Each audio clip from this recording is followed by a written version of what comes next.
ክሪስታል ፓላስ ለመጀመሪያ ጊዜ የኮንፈረንስ ሊግ ዋንጫ አሸናፊ ሆነ። በአሰልጣኝ ኦሊቨር ግላስነር የሚመራው ክሪስታል ፓላስ በዦን ፊሊፕ ማቴታ ብቸኛ ጎል የስፔኑ ራዮ ቫይካኖን 1-0 በማሸነፍ በታሪካቸው ለመጀመሪያ ጊዜ የአውሮፓ ውድድር ዋንጫ አሸንፈዋል። በክሪስታል ፓላስ የመጨረሻ ጨዋታቸውን የመሩት አሰልጣኝ ኦሊቨር ግላስነር ከኤፍኤ ካፕና ኮሚኒቲ ሺልድ ድላቸው ቀጥሎ በደቡብ ለንደኑ ክለብ ሶስተኛ ዋንጫቸውን በሁለት ዓመት ውስጥ አሳክተዋል። በአሰልጣኝ ቶማስ ቱሄል ከእንግሊዝ ብሔራዊ ቡድን የዓለም ዋንጫ ስብስብ ውጭ የተደረገው አዳም ዋርተን የፍጻሜው ጨዋታ ኮከብ ተጫዋች ተብሎ ተመርጧል። በፕሪምየር ሊጉ 15ኛ ደረጃን ይዞ የጨረሰው ክሪስታል ፓላስ የኮንፈረንስ ሊግ ዋንጫ አሸናፊ በመሆኑ በቀጣዩ ውድድር ዘመን በዩሮፓ ሊግ ተሳታፊ መሆኑን አረጋግጧል። በሚቀጥለው የውድድር ዘመን በአውሮፓ ውድድሮች ላይ ከፕሪምየር ሊጉ የሚሳተፉ ክለቦች ቁጥርም 9 ሆኗል።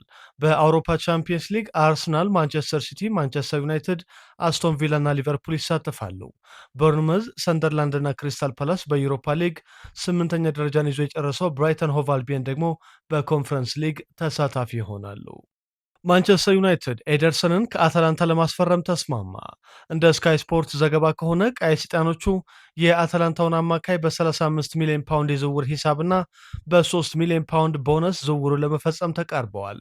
ማንቸስተር ዩናይትድ የ26 ዓመቱን ብራዚላዊ የካሴሚሮ ተተኪ ለማድረግ እስከ 2031 የሚያቆይ ውልና ዓመታዊ 4.2 ሚሊዮን ፓውንድ ደሞዝ አቅርበውለታል። ባርሰሎና አንቶኒ ጎርደንን ከኒውካስል ዩናይትድ ለማስፈረም ተስማማ።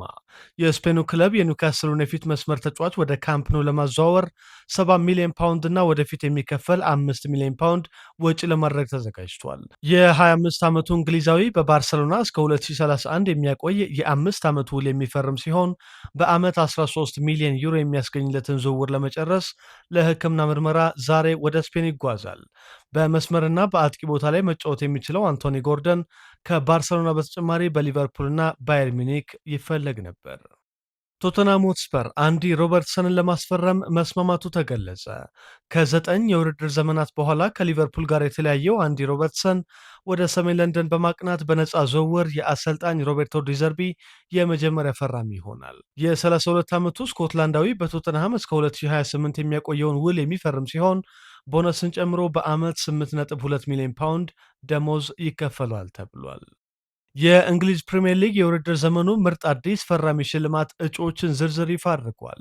የሊድስ ዩናይትዱ ዶሚኒክ ካልቨርት ሌዊን፣ የማንቸስተር ሲቲው ራያን ቼርኪ፣ የአርሰናሉ ቪክቶር ዮኬሬስ፣ የቼልሲው ዣዋ ፔድሮ፣ የማንቸስተር ዩናይትዱ ግብ ጠባቂ ሴነ ሎመንስ፣ የማንቸስተር ሲቲው አንቷን ሰሜኒዮ፣ የቦርንመዙ አድሪያን ትሩፈ፣ የሰንደርላንዱ ግራኒት ዣካ በእጩነት ቀርበዋል። ኪሊያን ኤምባፔ የሪያል ማድሪድ የውድድር ዘመኑ ኮከብ ተጫዋች ሽልማትን በተከታታይ ለሁለተኛ ጊዜ አሸነፈ። ሪያል ማድሪድ የውድድር ዓመቱን ያለ ዋንጫ ቢያጠናቅቅም ኪሊያን ኤምባፔ በ44 ጨዋታዎች 42 ጎሎችን አስቆጥሯል። ፈረንሳይ ኮከብ በላሊጋ 25 ጎሎች፣ በአውሮፓ ቻምፒየንስ ሊግ 15 ጎሎችን በማስቆጠር ከፍተኛ ጎል አስቆጣሪ በመሆን የውድድር ዘመኑን አጠናቋል። ብሩኖ ፈርናንዴስ የ38ኛ ሳምንት የእንግሊዝ ፕሪምየር ሊግ ኮከብ ተጫዋች ተብሎ ተመረጠ።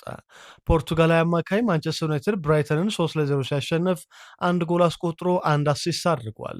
ለሽልማቱ በእጩነት የቀረቡትን ፓትሪክ ዶርጉ፣ ኖኒ ማዱዌኬ፣ ጃሮድ ቦዌን፣ ዣኦ ፓልሂንሃ፣ ኦሊ ዋትኪንስ እና ትሬ ሂውመን በመብለጥ ኮከብ የተባለው ብሩኖ ፈርናንዴስ በዘንድሮው የውድድር ዓመት ለስድስተኛ ጊዜ የፕሪምየር ሊጉ የሳምንቱ ምርጥ ተጫዋች ሽልማትን አሸንፏል።